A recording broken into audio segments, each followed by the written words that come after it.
Hello everyone!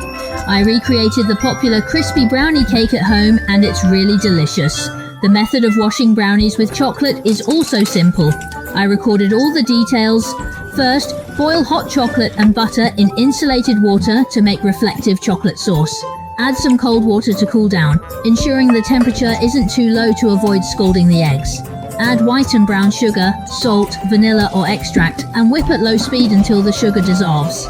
Continue beating at high speed until it resembles yogurt with disappearing lines. Pour in the chocolate sauce and continue to mix. Sift low-gluten flour and cocoa powder, then mix until no dry powder remains. For an 8-inch baking pan, cover it with oiled paper and pour in the batter. Slightly scrape the surface and bake at 170 degrees for 30 minutes. After baking, open a small slit and take it out after 10 minutes.